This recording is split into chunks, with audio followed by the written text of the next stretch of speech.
بسم اللہ الرحمن الرحیم. دس از علی فرام لرن ٹی وی. امید ہے آپ سب لوگ خیریت سے ہوں گے. آپ سب لوگوں کو رمضان المبارک کی بہت بہت مبارک ہو. آج میں ادھر بوسر الملتان کے پاس ڈاکٹر اسرار احمد کا ادارہ ہے. یہاں بنا ہے, ابھی بن بھی رہا ہے ابھی قرآن اکیڈمی کے نام سے. Very very beautiful in side and out side, quite huge. یہاں پر لوگوں کو تعلیم دی جائے گی, بچوں کو تعلیم دی جائے گی حفظ قرآن کی اور قرآن پاک کی تشریح سے. اب اس سے رمضان المبارک سے میں شروع کرتا ہوں قرآن پاک کی آیات سے. اعوذ باللہ من الشیطان الرجیم. بسم اللہ الرحمن الرحیم. شہر رمضان الذی انزل فیہ القرآن ھدی للناس. یہ منتھ آف رمضان, یہ مہینہ جو رمضان کا مہینہ ہے, اللہ تعالیٰ نے اس کے اندر سب سے بہترین معجزہ قرآن پاک نازل کیا, جو کہ سراسر جو کہ ہدایت ہی ہدایت ہے پوری انسانیت کے لیے. یہ سب سے بہترین مہینہ ہمارے لیے اپنے گناہوں کو بخشوانے کا پہلا عشرہ ہے رمضان المبارک کا.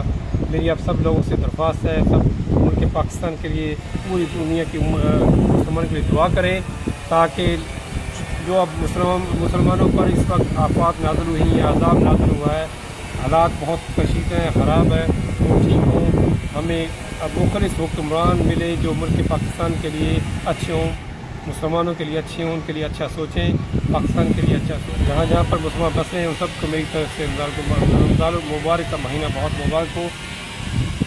اس کے اندر کوشش کریں کہ آپ زیادہ سے زیادہ قرآن پاک کی تلاوت کریں. جتنی تلاوت کریں گے اس کا آپ کو بہت زیادہ فائدہ ہوگا. میری درخواست ہے کہ قرآن پاک کو سمجھ کر پڑھیں, اس کا ترجمہ پڑھیں, جس سے آپ کو بہت زیادہ فائدہ ہوں گے. کوشش کریں ان اکیڈمی کے اندر, اگر ملتان میں بس رہے ہیں اس اکیڈمی کے اندر آئیں. ان کا ایک ادارہ اور بھی 6 نمبر پر ہے, 9 نمبر پر ہے, وہاں پر جائیں. یہ 4 تراویح پڑھاتے ہیں, اس کے بعد اس کی تشریح اور ترجمے کے ساتھ اس کے اوپر بیان ہوتا ہے. اس کے بعد پھر 4 رکعت پڑھاتے ہیں تراویح کے لیے. پھر اس طریقے سے وہ تقریباً رات 1 بجے تک ان کا دورہ چلتا ہے, دورہ قرآن چلتا ہے, جو کہ بہت ہی اچھی بات ہے. ایک قسم کا قیام اللیل ہوتا ہے کہ آپ رات کو جاگتے ہیں, تہجد نماز پڑھتے ہیں, پھر اپنے گھر میں جائیں, سحری کریں. سحری کے اندر اللہ سبحانہ تعالیٰ نے بہت ہی برکتیں نازل کی ہیں. یہ جو قرآن پاک کا ایک معجزہ ہے کہ تا قیامت کسی اور امت کے لیے ایسا نہیں ہے جو ہمارے مسلمانوں کے لیے ہے.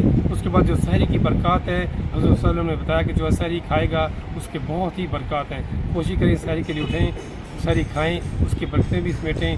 سارا دن قرآن پاک کی تلاوت کریں, ورد کریں, اللہ سبحانہ تعالیٰ کی تسبیح بیان کریں, حضرت محمد مصطفیٰ صلی اللہ علیہ وسلم بھیجیں, تاکہ آپ لوگوں کو فائدہ ہو. ملک پاکستان کے اپنے خاندان کے لیے دعائیں کریں. اپنا اور اپنے گھر کا خاص خیال رکھیں. رمضان المبارک کا احترام کریں. السلام علیکم ورحمۃ اللہ وبرکاتہ.